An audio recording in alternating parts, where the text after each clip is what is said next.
Okay, so I'm going to chair this session with the three speakers, 5 speakers, and a respondent. And the first one is by on how the Economist has collected and analyzed COVID-19 data by James Tozer, data journalist, and James Fransham, data correspondent, and Sondre Solstad, senior data journalist at the Economist. Over to you. Thank you, Anne. I'm going to start presenting. Yep. So I'll share my screen.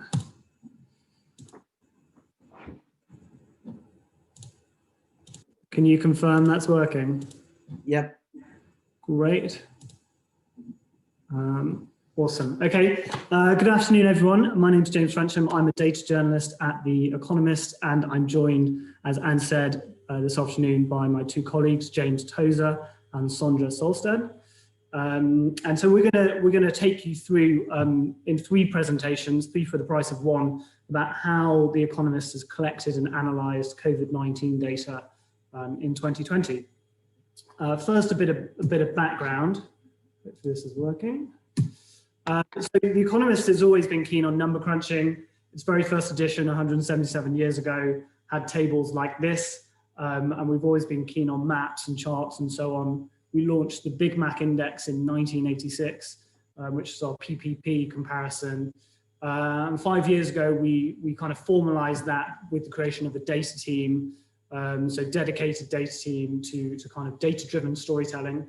And 2 years ago, we launched our graphic detail section in the print edition. So we've got our own bit of real estate in the print edition now, as well as doing stuff throughout the paper and online too.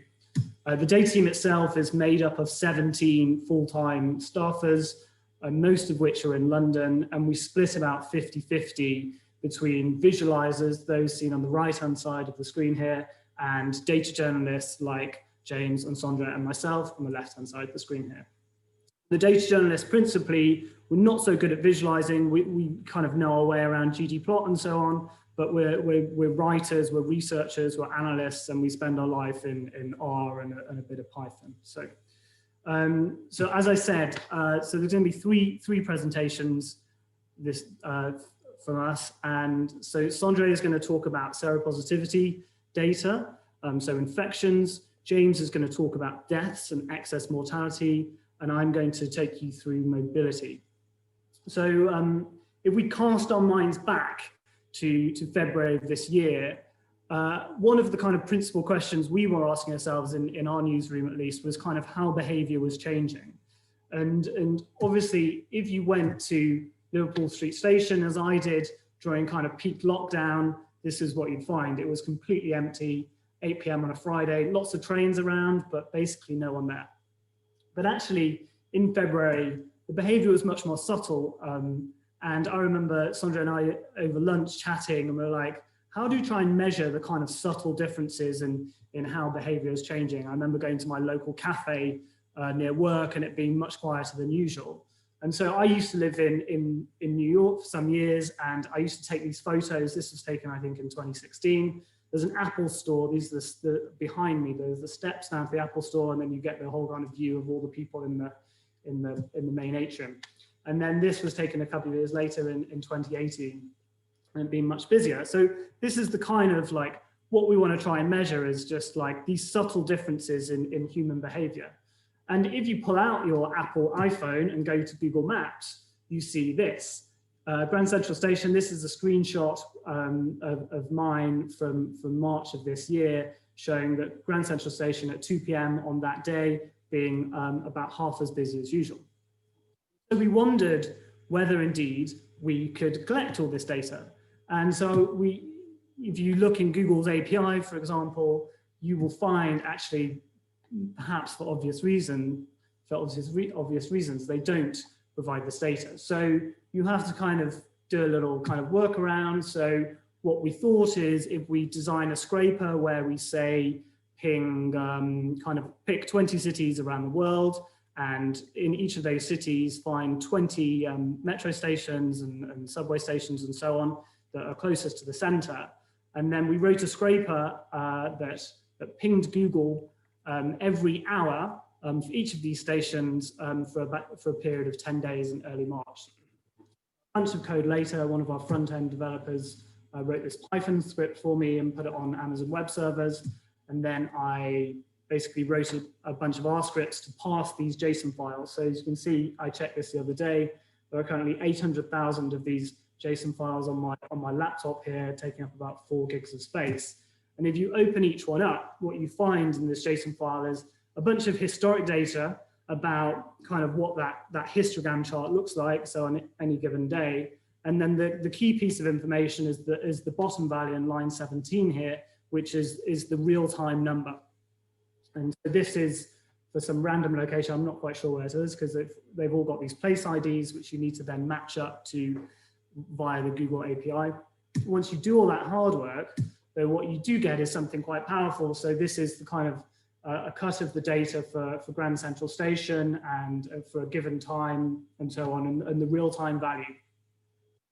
So we aggregated all this data up, and indeed the story did suggest that, for example, as you can see in the top of the chart here, Sydney, Moscow, Zurich behavior in early March was not massively different to how it was usually, but actually at that time, Rome, Berlin, Milan were all kind of behavior was, I mean, mobility in stations, let's say, or footfall in stations was much lower than it was normally. So we produced a graphic, worked with one of the visualizers to produce this graphic. It was published online on the 14th of March, and then in the print edition, the shot of here. And so I think, to the best of our knowledge, this was the kind of the first foray that anyone had done using Google mobility data at that time. There was a bit of correspondence with Google, so I was asking them questions about, you know, how they define the baseline and stuff, and they went off and said, okay, let us come back to you. Didn't hear a thing. We published, I told them about it, didn't hear a thing. But then via Twitter, a couple of weeks later, their CEO said they were starting to release open data sets. So that was encouraging, but no Google data. But then a few days later, they started publishing aggregated data of this kind of busy times mobility figures. So it was initially via PDFs. Someone on Reddit wrote a scraper, and then they actually published the CSVs. And this has subsequently, as I'm sure you're all aware, has become kind of the principal way in which people are now measuring mobility and changes in human behavior and in reaction to kind of lockdowns and so on. If you look at the data now, it's quite sophisticated. You've got kind of 6 different measures across recreation and so on for nearly every country in the world, obviously China not included. If you download the global CSV, as I did a few days ago, it's 3.3 million rows of data and a lot of subnational areas. And so that data is pretty powerful, as you can imagine, but you actually do have to do quite a lot of pre-processing, quite a lot of hard work to kind of get it together. So Sondre and I worked on a story a couple of weeks ago looking at local level mobility in the UK, and this is a local authority map of the UK, and actually each dot here is a Google mobility figure. So you have to then subsequently geocode it and then match it into the local authority level, which is where the COVID numbers are matched to. So once you do that, and that was probably 12 hours work or thereabouts, you can get some really quite nice inference. I mean, this was a week or 2 project that Sondre and I worked on. So yeah, that's basically the state of things and our kind of relationship with mobility. Obviously, there's now mobility everywhere. Apple have these mobility trends reports. TomTom have live congestion data, which is really quite useful. Snapper have a mobility index, as do, you can look at dining from OpenTable, and then there are also private providers of aggregated cell phone data. This is Hook, and then Teralytics, which is a company we've worked with quite a lot. So yeah, that's it. And on that, I will pass you over to James. You just switch. Yeah, sure. James, are you able to stop sharing screen. I can't share until you unshare, I think. I have done that now. Okay, let's see. Okay, great. Can everyone see my Yes. see my screen? Great. Okay, so another question that presented itself to us very early in the pandemic in March and April was how to measure the total death toll of the pandemic. Because at the time, in late March, I started getting emails from people in northern Italy, from a town called Nembro, specifically in Bergamo, that said that the official death toll numbers were much lower than the true number of deaths that they believed they were seeing, because only people who were being swabbed or tested before they died were being counted in the official toll. Here in Nembro, the excess deaths were sort of 3 or 4 times greater.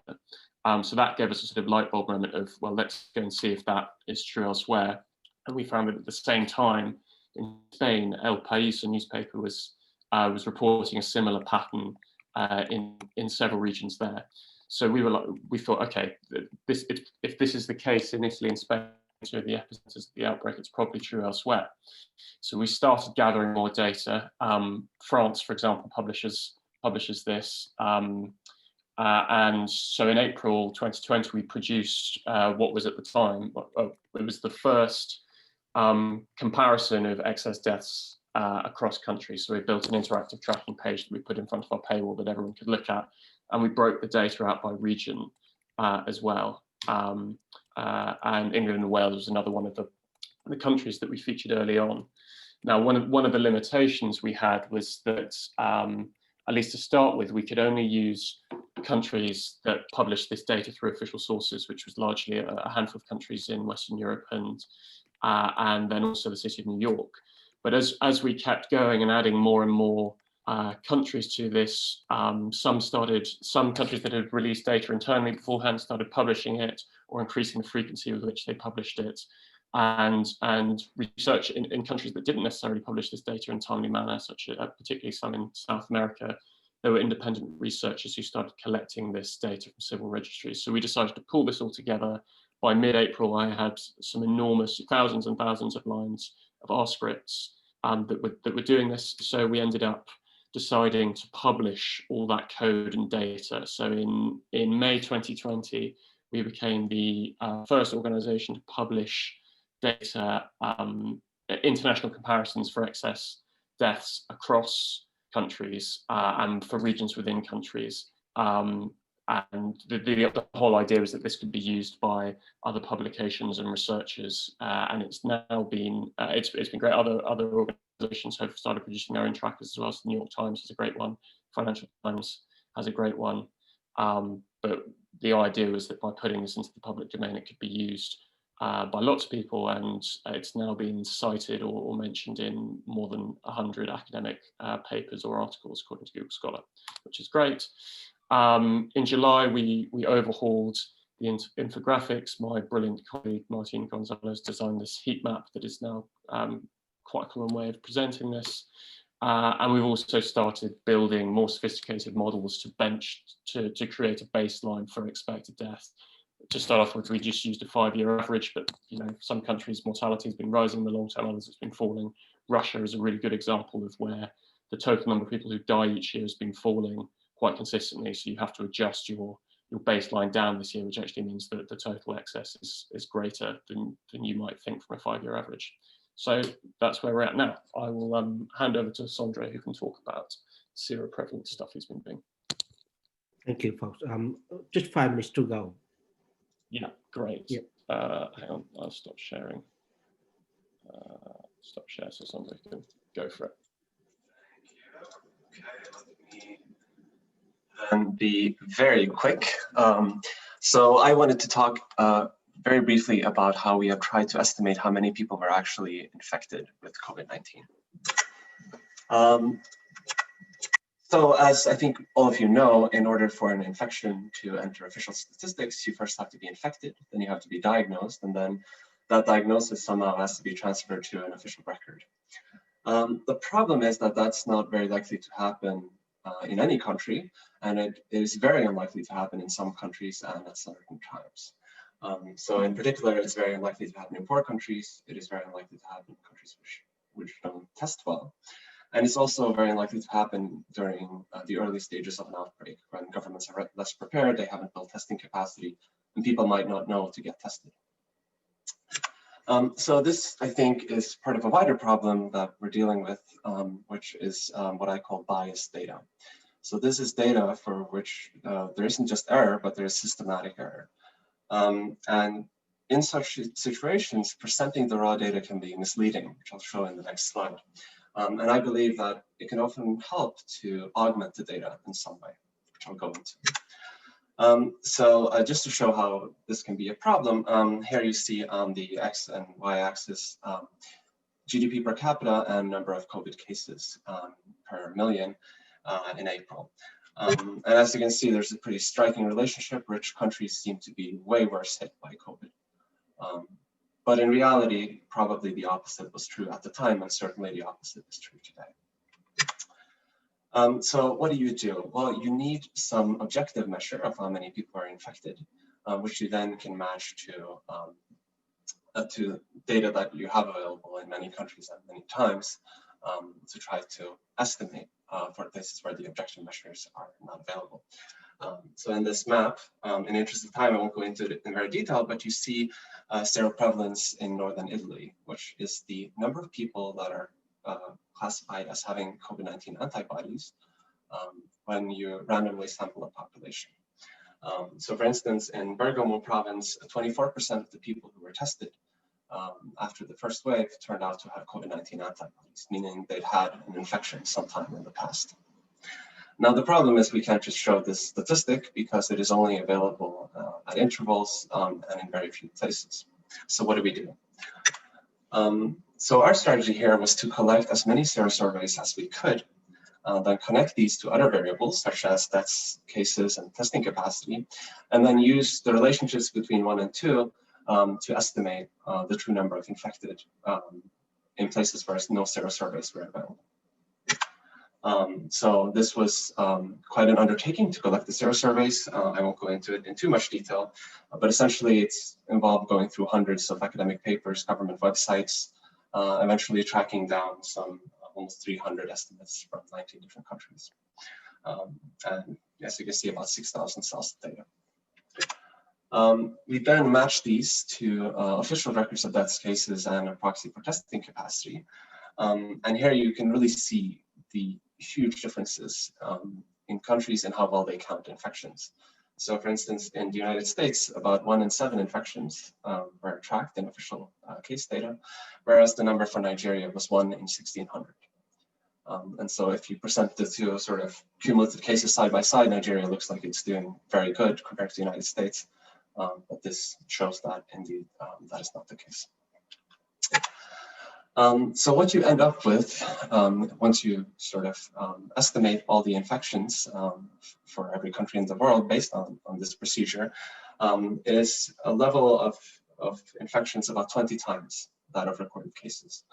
So in mid-September, we estimated that about 630 million people had had COVID, whereas only 30 million had entered official statistics. And this was later actually confirmed by the WHO, who about 3 weeks later said that about 10% of the world population had been infected. Another thing you can do is that 1 or 2 minutes to go to Sondre. 2 minutes, yes, I'm almost done, I promise. Okay. Another thing you can do is that you can look at the first versus the second wave. So as some had mentioned, Tom talked about this in the previous presentation, if you just show the cases over time for the first and second wave, what you will find is that this first wave looks much smaller than the second. But of course, this is just due to testing capacity, essentially.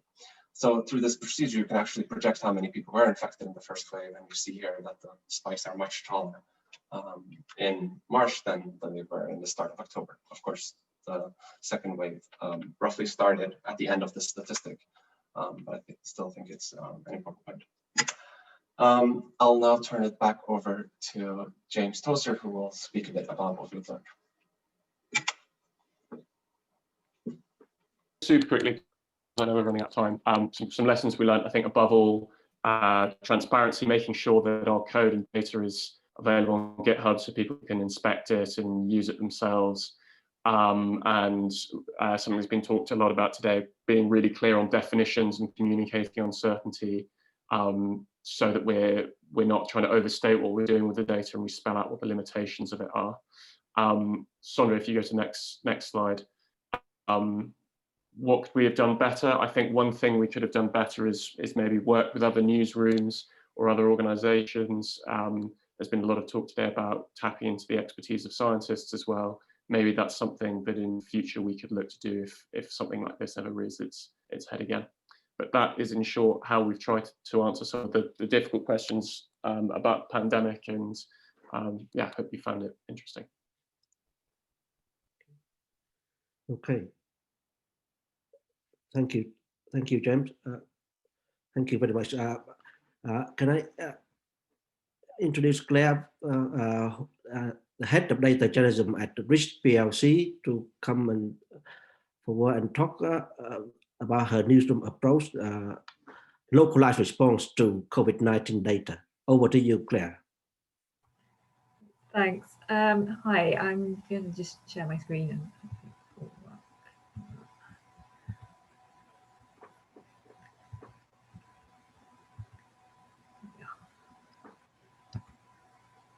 okay.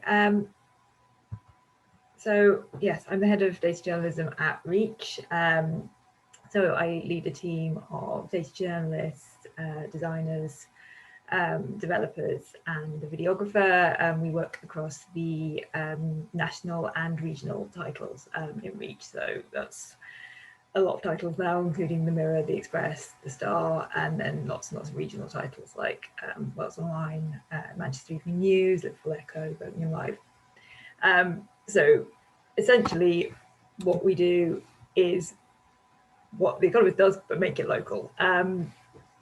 So our focus, because we work more towards the regional side than national generally, is sort of taking the data that's available on things like cases, infections and deaths, and then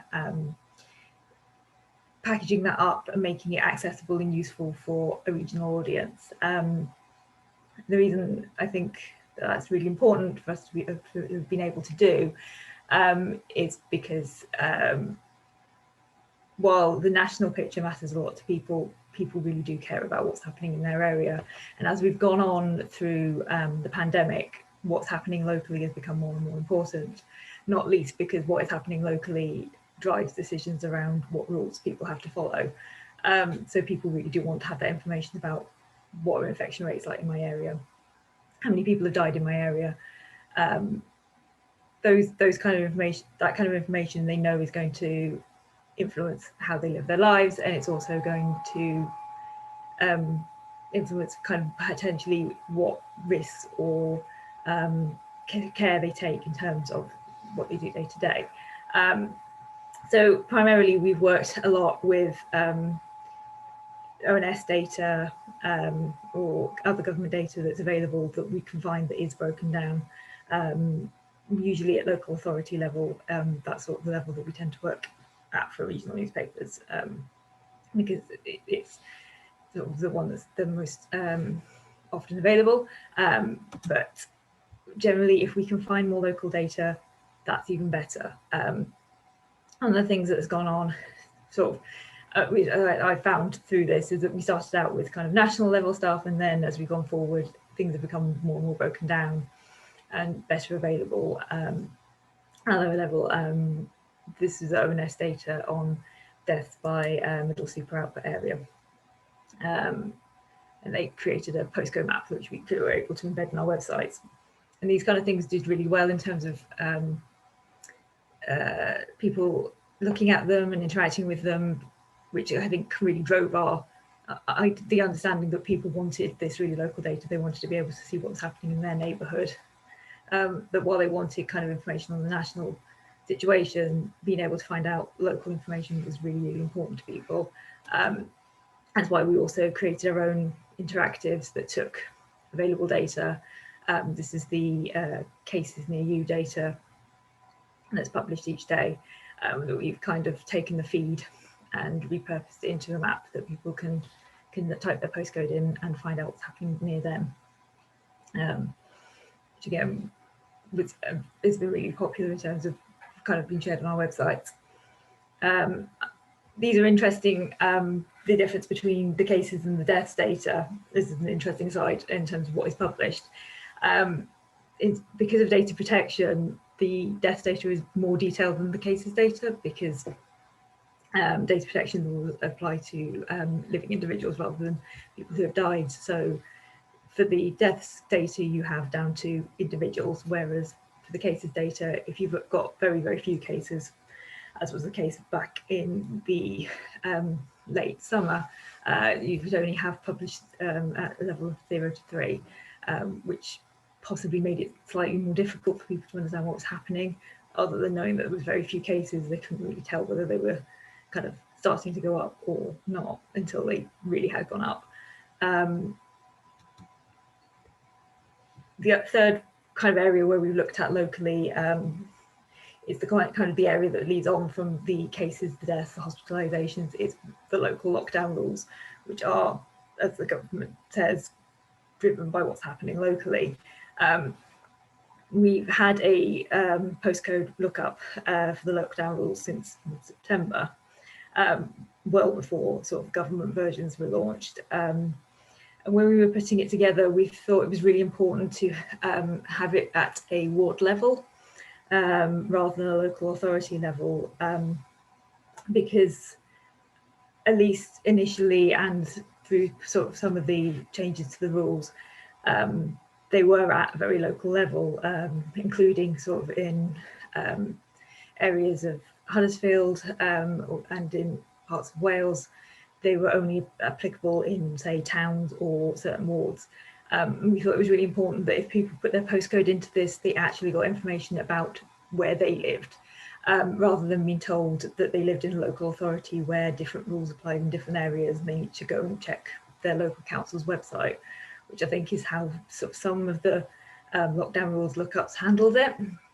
But because we write for a very local audience and we're writing with people who live in these different areas, and then they don't really want to be told to check their council website because they can do that anyway. They want to be given information that's relevant to them.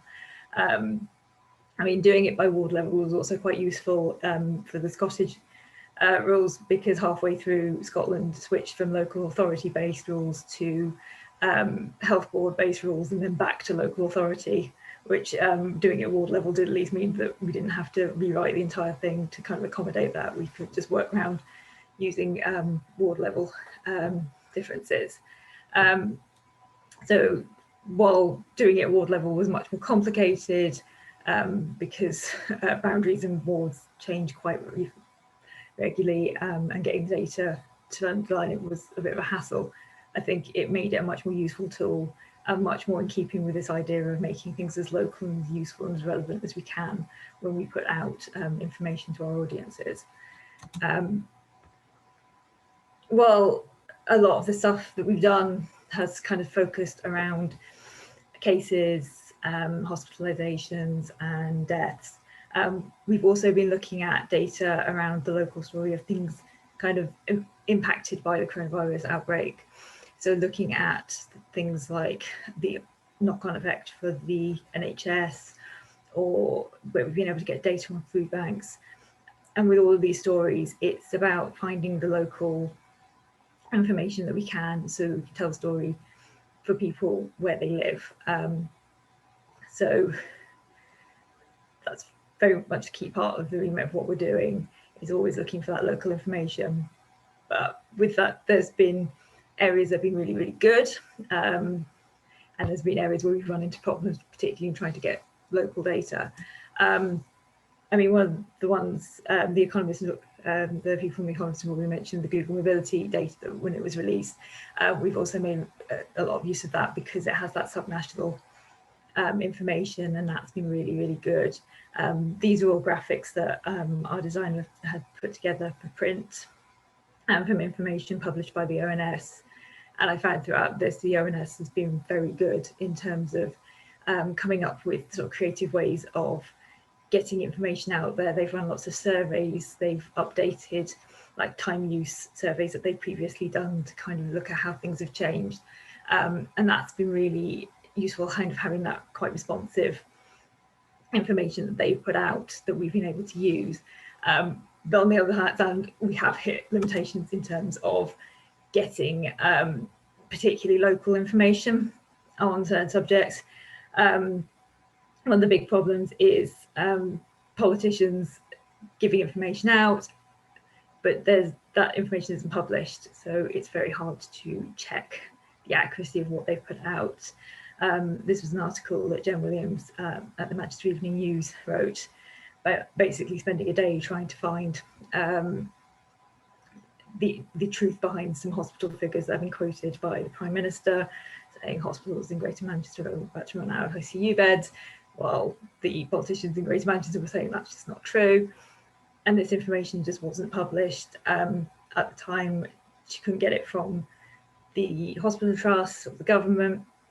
I mean, there has been some information published around this now, but the issue still is that it's not necessarily comparable to information that's previously been published, or it's not necessarily exactly what you may need if you want to tell particular stories. So that's definitely been an issue, that not all the information that we'd like is there. And the ways in which we might be able to get this, particularly as FOI is extremely slow. I mean, it's slow at the best of times. But sorry, Claire, it's 5 minutes to go. Sorry. Okay, thanks. I mean, FOI is at the best of times with a 20-day limit, but added to that, a lot of places are now working from home, finding it more difficult to get, and there's more leeway for that, understandably. But if you then run into people that just don't want to give you the information, and you're potentially having to go and appeal and complain to the ICO, it's one of those things where this has been a real reminder that you're quite reliant on the goodwill of public bodies to give you information rather than being able to access it when and how you would like. I mean, there is a real problem with particularly government ministers saying something based on numbers that they have that aren't published. I think an interesting one was Gavin Williamson claiming that lots of schools and colleges are given out all A's and B's to their pupils during the A-levels. So that information isn't published, there's no plans to publish it. Somebody has managed to FOI and get some information that suggests that it's not a lot of colleges and schools that did this, and those that did had very few A-level pupils, which may explain why they'd given all A's and B's. But that's definitely part of this problem of trying to access information. Another issue that I've started to run into as infections and cases and deaths started to rise in the autumn is that information that was published early on may have been stopped as cases fell and hasn't come back. So this is an example around outbreaks in care homes. Initially, they were publishing this at the local authority level, so you can see how many have been reported, how many outbreaks have been reported per area. This was stopped in July.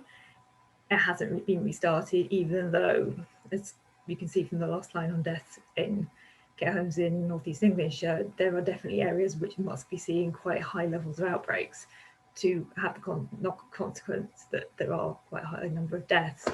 So the issue where there was quite good data and now there isn't anymore.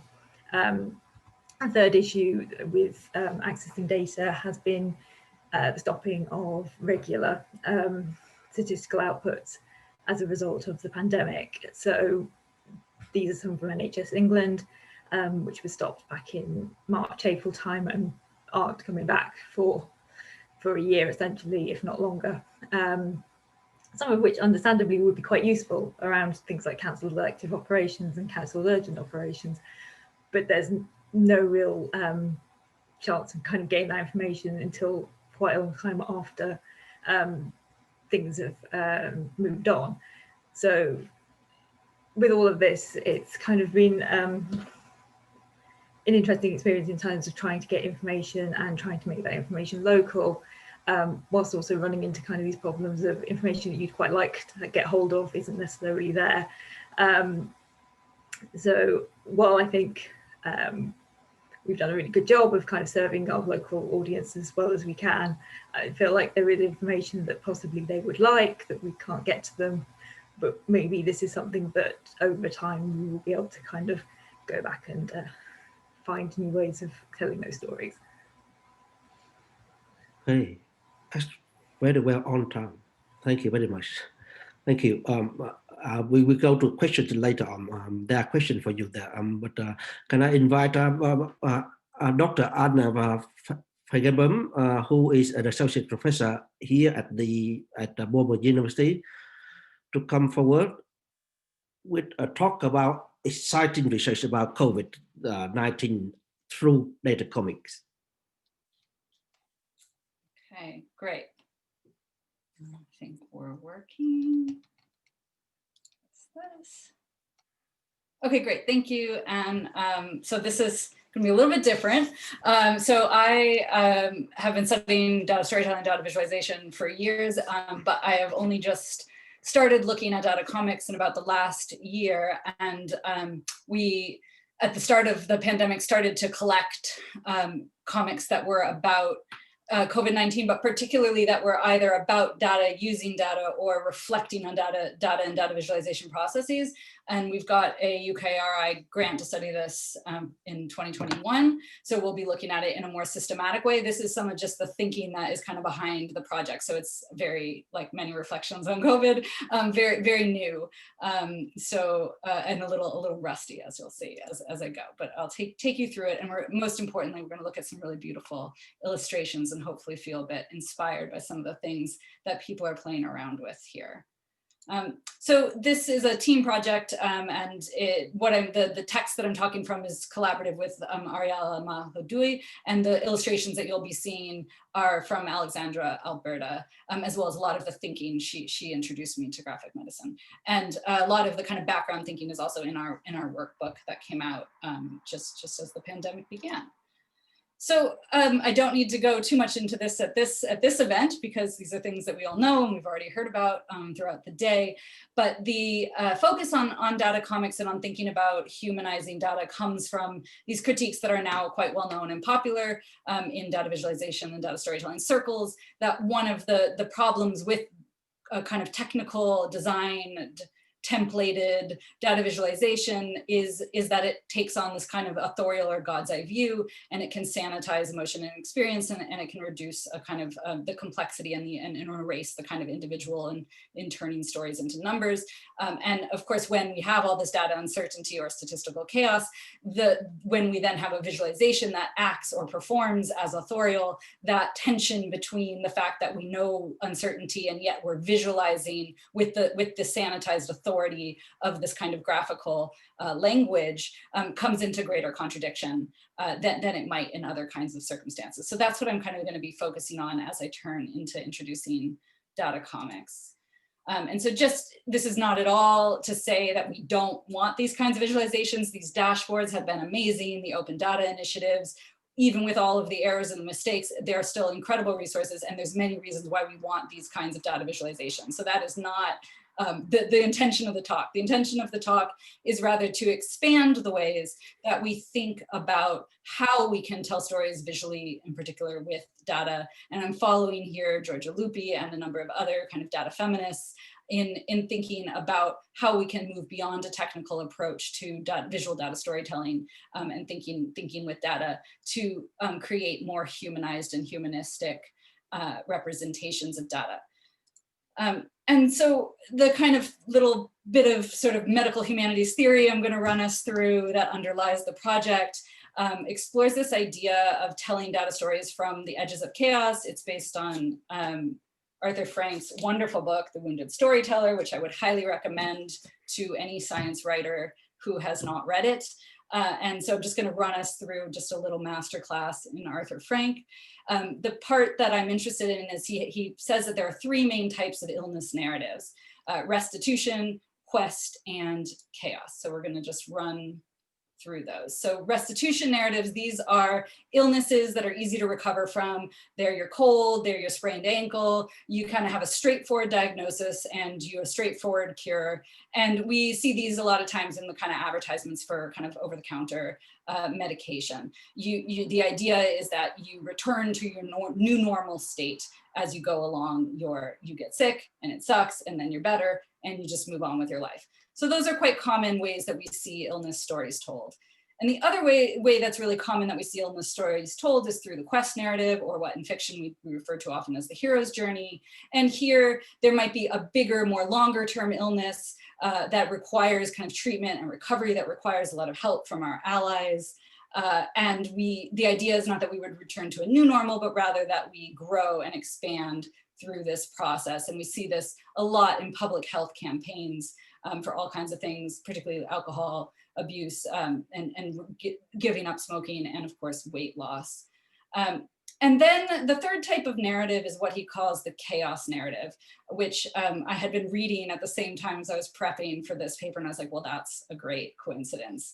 And I think that there's a lot to be said from this vision that Arthur Frank has of what chaos is in terms of telling illness stories. And so some of the features of a chaos narrative include troubles that go down to a bottomless depth, a lack of control and a feeling of being swept away, stories that relate a spiral of suffering characterized by and then types of narrative progression. So if you think of, what's wrong with you, I have this and I have this and I have this and I have this and I'm feeling this, which we've seen a lot of circulating around, particularly in the beginning of the pandemic.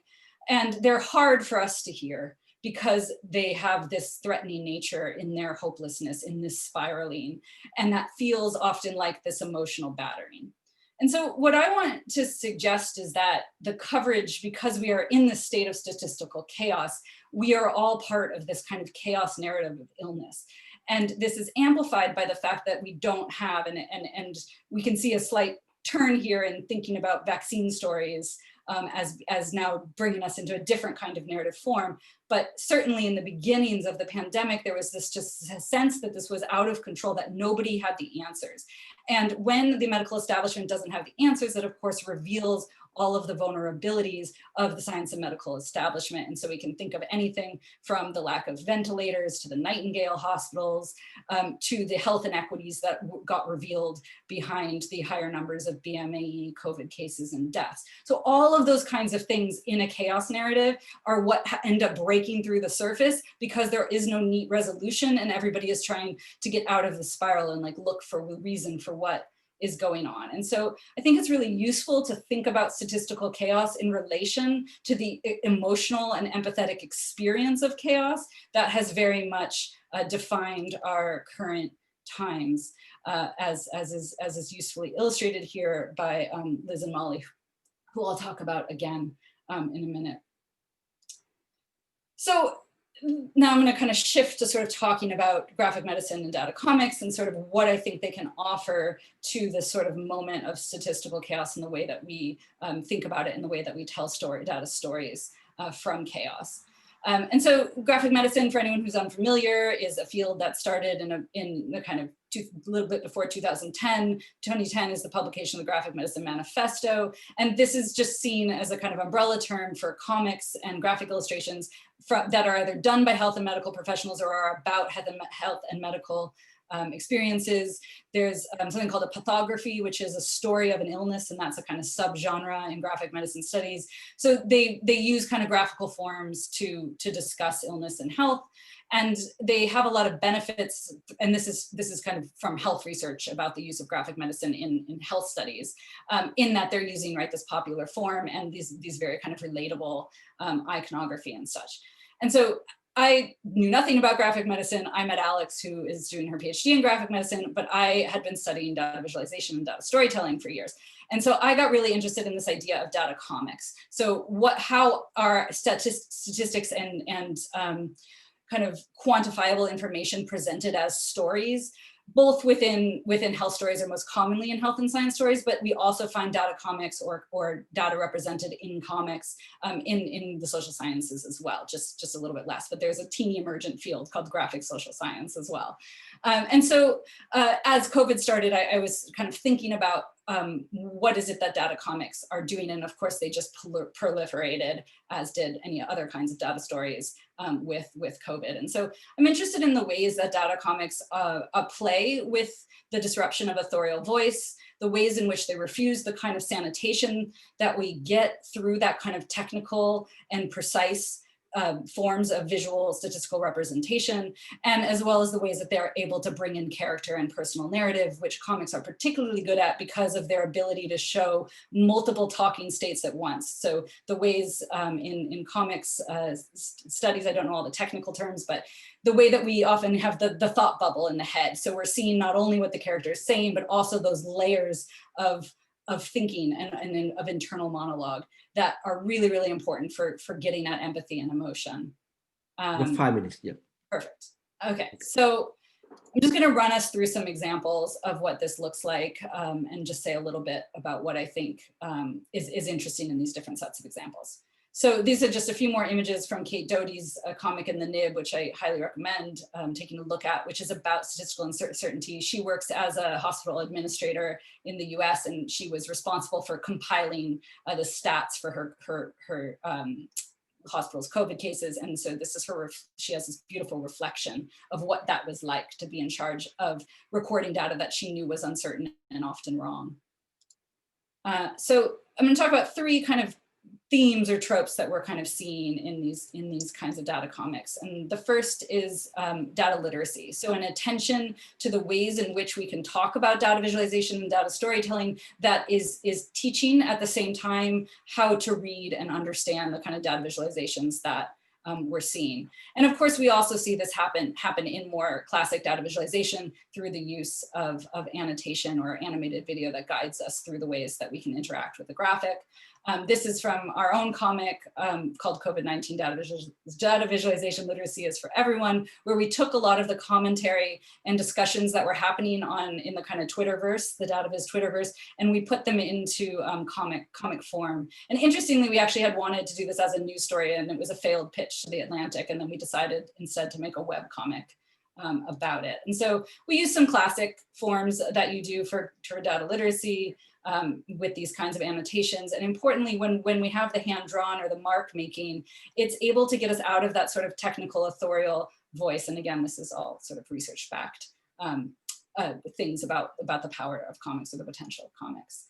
And we found also really useful in the comics form is that you can play a lot more with visual metaphor. You're not choosing from a predetermined icon set and trying to find, your little graph that's free and best fits into your data visualization. You can be a lot more playful in the way that you're imagining visual metaphor, which can create more both kind of more engaging stories. And so this was our attempt, and this is just some panels from the comic, of trying to represent how different algorithms create different kinds of future predictions. We saw a lot of this kind of play with comics around social distancing. These are a wonderful set of comics from Toby Morris and Susie Wells. And I think also important here is the kinds of people, the kinds of expertise that get drawn in when we look beyond sort of the classic of data visualization, and we start to see the other kinds of artists and fields that are also playing at these edges of trying to understand and translate statistics. And this is just some more of their work. In terms of empathy, the comics can be quite good at humanizing what is counted and not counted. And these are some panels from a project called Unheard Covid, in which Monique Jackson created composite characters out of a bunch of submissions that she got from a survey about people who felt left out of the kinds of data stories and statistics they were seeing circulate around COVID. This is from another project called I Am Not a Virus, in which, especially in the early days of the pandemic, there was a lot of daily racism encountered by people from Southeast Asian communities, particularly in diasporic European, Western, and North American countries. And this, again, kind of using the human figure and the human experience of this, but non-photographic, but also not iconic, so illustrated, is able to create a kind of quite deep sense of empathy.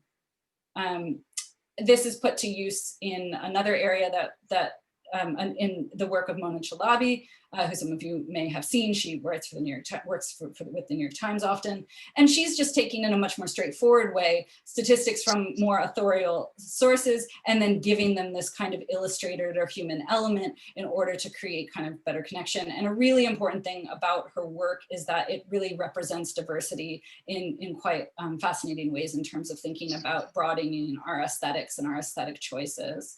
And I think it's quite telling that she has been given this award from the British Science Association for her work.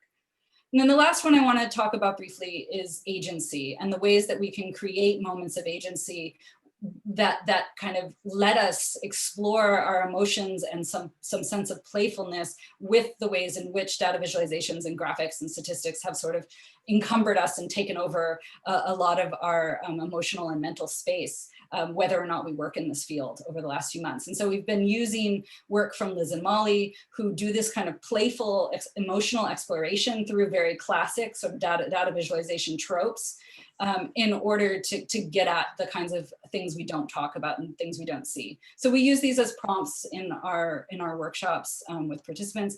And these are just some examples of what some of our participants drew in response to this prompt about what we should feel about the vaccines and how we actually feel about the vaccine. So using that multiple layer and multiple voices of the comics form in order to get at some of the things that we know we're thinking around, behind the surface, but aren't necessarily able to statistically represent. Or how do those statistics make us feel? And why does that matter to the data stories that we're trying to tell?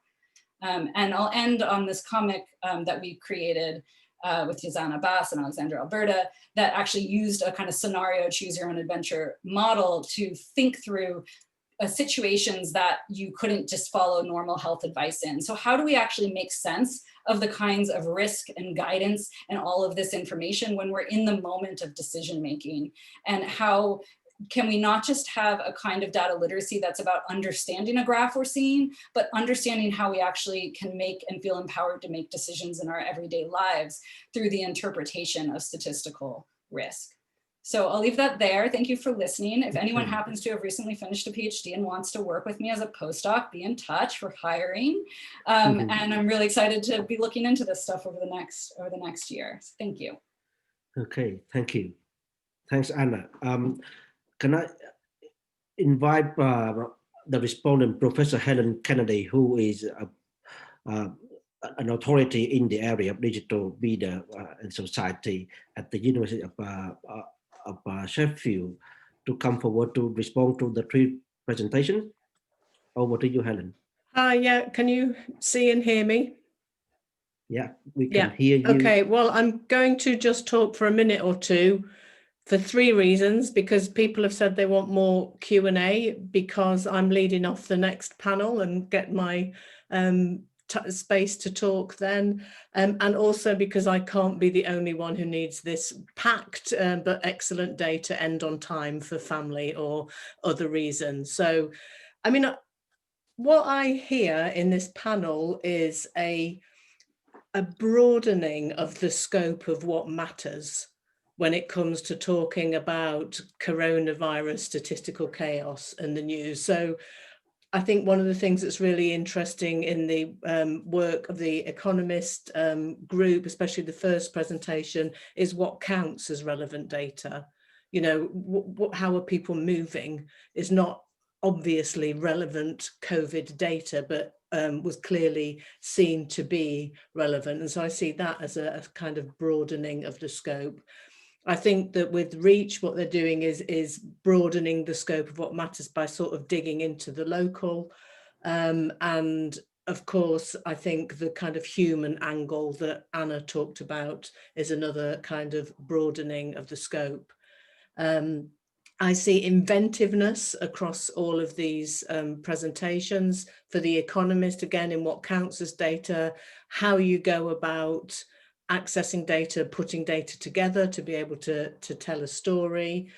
I think Reach have had to be inventive in trying to access that kind of local data that wasn't, especially at first, readily available. And Anna is talking about inventive ways of representing data.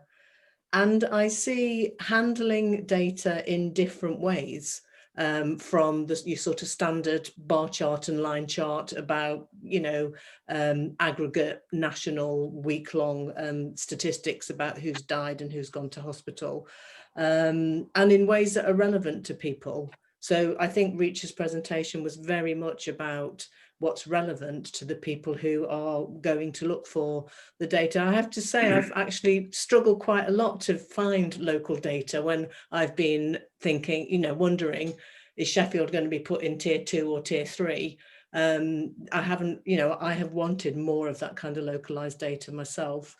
And I think that, you see that theme of handling data in different ways in what Anna was talking about in relation to data comics. I think in that last case, I guess I wonder if it's the comics-ness of them that is the issue here, or is it some of their other qualities? Is it the fact that they're hand-drawn and that kind of communicates authenticity, and that might lead viewers towards the sort of trustworthiness that people were raising this morning as a challenge? So that's my kind of sense of what's going on in the presentations, and attempt to kind of link them together. But I'm very happy to turn it back over now to the excellent panelists and the audience questions. Thank you very much, Helen. That's very refreshing and very, very thoughtful kind of comments. Can I just go to the audience questions now? One question for the Economist team. Sorry, I just lose the window again. Just give me a second. So the question from Mylan Josie for Anna first is the question: what's the name of the book you mentioned, Anna? Oh, I've answered that in there. It's called The Wounded Storyteller by Arthur Frank. And apologies for my New York speed talking. Okay, so question from Andrew for the Economist team is, hi James, I'm interested to know about online communities that benefit your data journalism. Could you say what subreddit you found the scraper code on, please? Sure. Yeah. Hi, Anne. I've replied to him directly. It's datasets Reddit. I googled it and found it. Okay.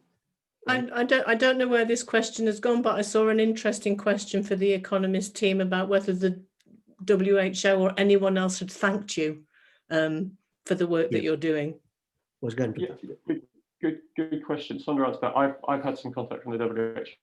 I think they're quite interested in trying to expand this. The difficulty is trying to track this stuff in developing countries. There's recently been a very good paper published by Imperial about the Sudan, but there's not a lot of information out there. Sondre's done some brilliant job inferring what the infection rates might be from sero surveys, but we really don't know what the death picture looks like. So I know the WHO are working on that and interested in working on that with people who've looked at this before.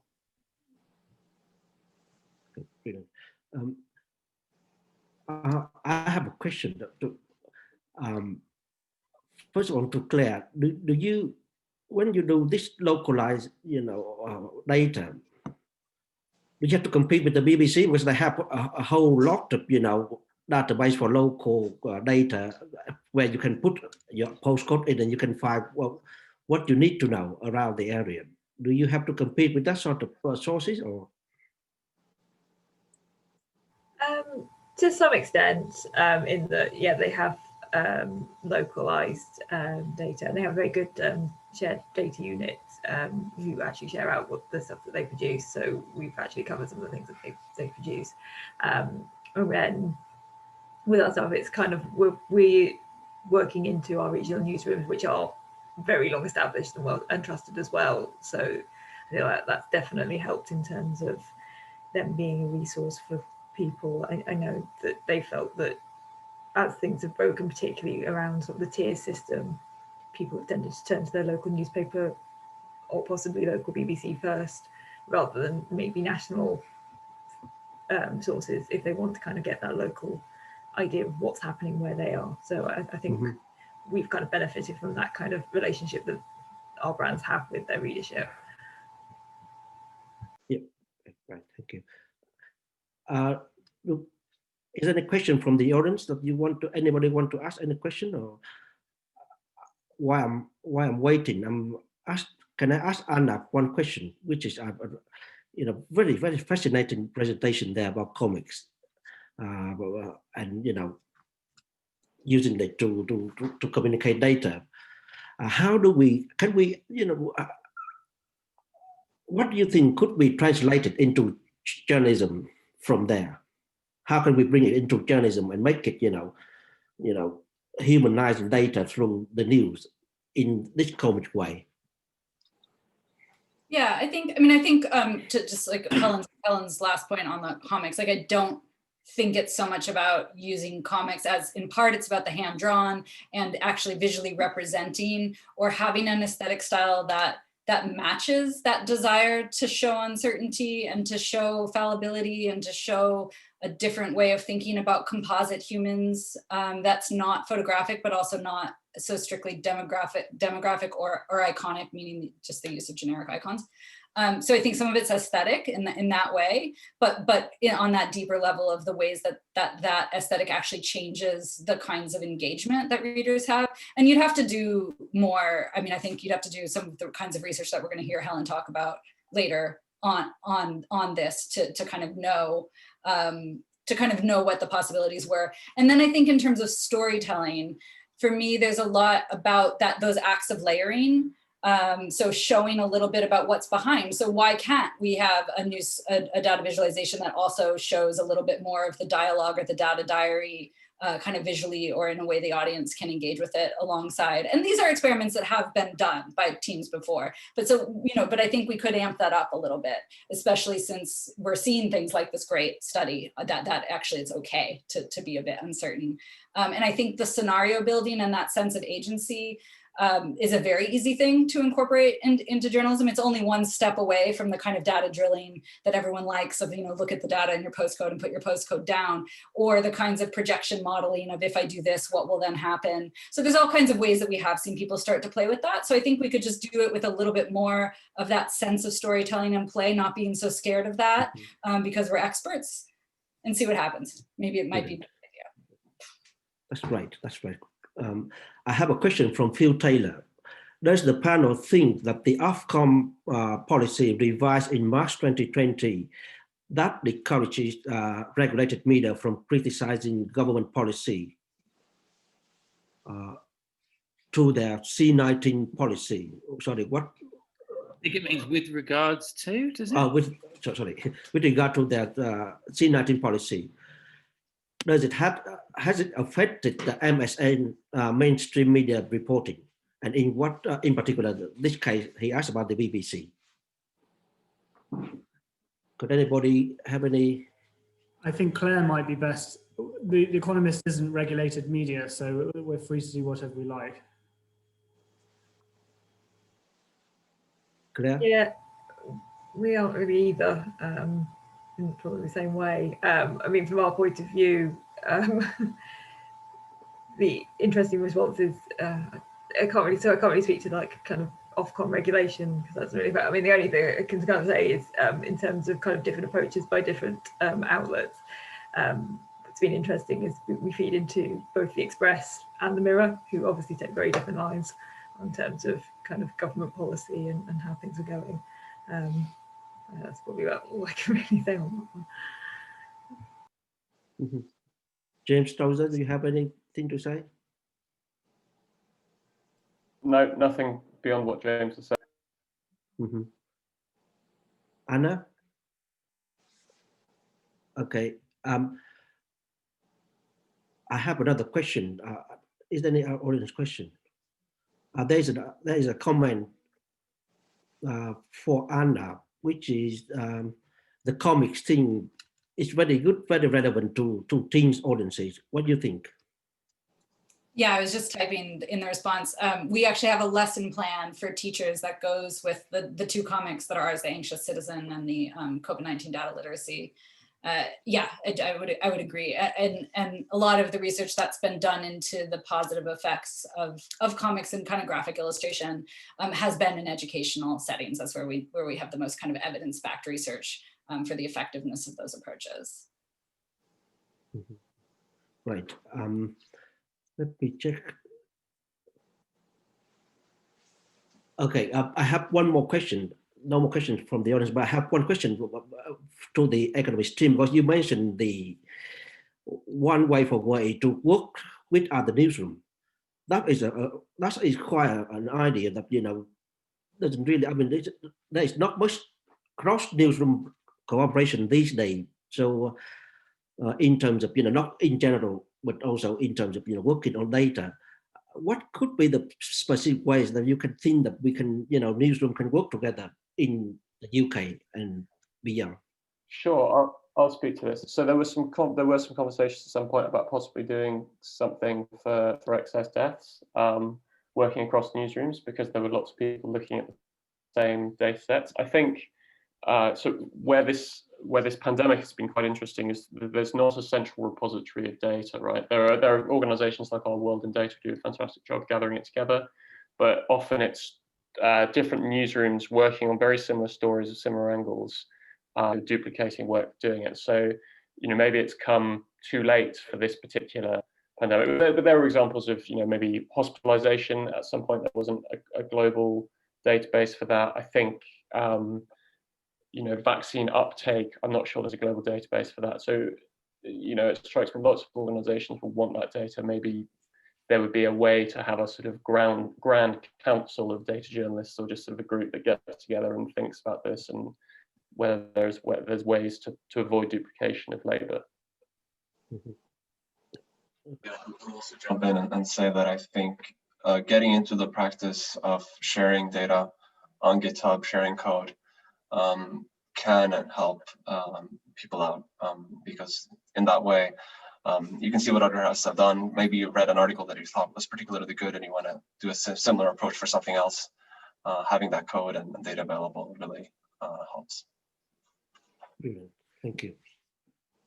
Thank you. Okay. Can I just thank all the presenters, James Sondre, Claire, Anna, and the respondent, Professor Helen Kennedy, for all the fascinating insights here. And we'll take a break for 5 minutes and we come back to the next section, the last section of the day. Thank you.